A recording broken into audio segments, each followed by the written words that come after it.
Voilà, Lamine Monyoma Sissé, vous ne comprenez pas aussi, ou bien quel est votre regard face à la récurrence de ces incendies?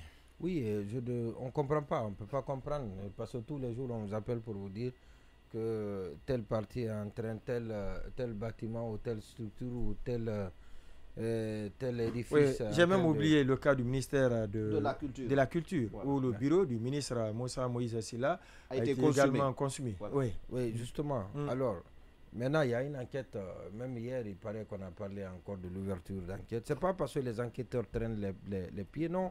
Les enquêtes sont menées et malheureusement, ceux à qui les enquêtes, les résultats, les rapports des enquêtes sont remis, ce sont ces personnes-là qui ne font pas bon usage des rapports. Et parce qu'on vous disait, on ne cessera de le rappeler, on vous dit par exemple que l'enquête, le dossier, l'enquête elle est close concernant l'incendie du dépôt, et ça depuis très longtemps.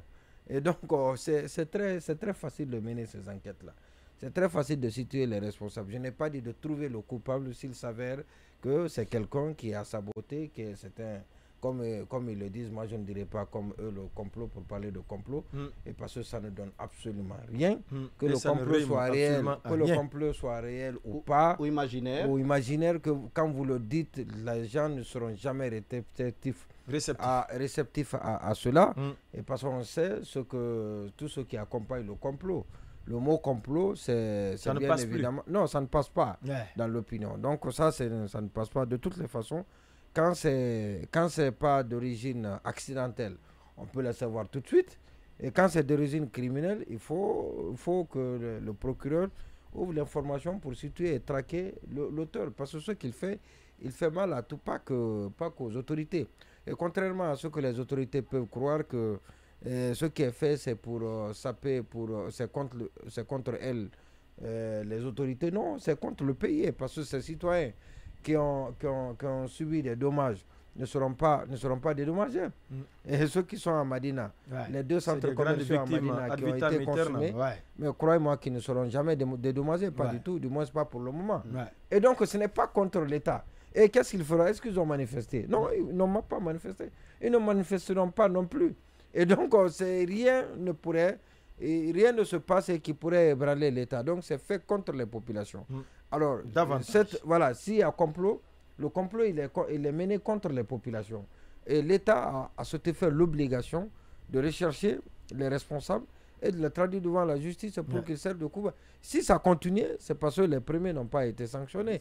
Et les gens ne savent pas comment ça se passe. Maintenant, si c'est l'EDG, et même ailleurs, les sociétés publiques, le problème de l'EDG a un problème.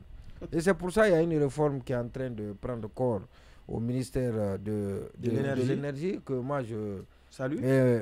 Plus ou moins, oui. Surtout que comme ça n'a pas marché sous l'ancienne forme par le passé, il faut essayer aussi une autre forme.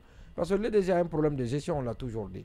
Alors il faut la rattacher au ministère. Voilà, ce qui est proposé, c'est qu'il y ait un coordinateur, il y a une coordination, un comité de coordination à l'EDG, à la tête de l'EDG, et qui relève directement du ministre. Alors, on va mettre de côté ce statut. Davantage du on va mettre de côté le statut des sociétés publiques, parce que c'est une société publique. Une société publique ne peut pas fonctionner de cette façon. Donc, ça va être une dérogation. Et la dérogation, est-ce qu'elle va passer au CNT pour... Oui, en l'état, ça va passer. Ou ça va être une dérogation, comme on est en période de transition. Et tout est possible. Donc, on prenne cette décision et qu'on mette de côté le statut de l'identité, justement. Et donc, qu'on fonctionne de cette façon et on assigne au ministre un objectif. L'objectif, c'est d'assainir le fonctionnement de l'EDG. C'est de moraliser le fonctionnement de l'EDG. Donc, il y aura des coordinateurs. Il y aura un coordinateur pour la production, l'exploitation et la logistique, un coordinateur commercial et un coordinateur. Donc, il y aura 4 coordinateurs et une coordination générale qui est placée sous le contrôle direct du ministre, qui donne des ordres et qui impose sa vision dans le fonctionnement de l'EDG.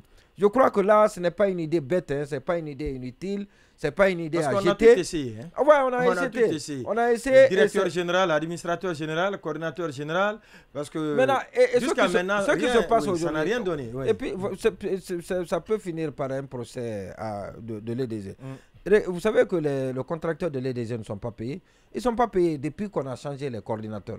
Depuis qu'on a limogé le directeur général et son oui, les contractuels. Et les contractuels, ils sont très nombreux. Ouais. Aujourd'hui, il y a des contractuels qui n'y vont même plus. Et dans la plupart des cas, ce sont les contractuels là qui sont les véritables ouvriers.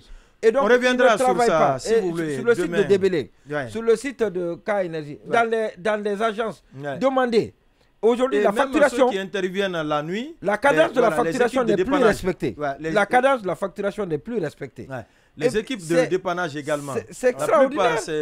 Voilà, on dit non, le cas des contractuels ou des stagiaires. Le cas des contractuels, il faut faire l'état de salaire, il faut envoyer chez Dieu.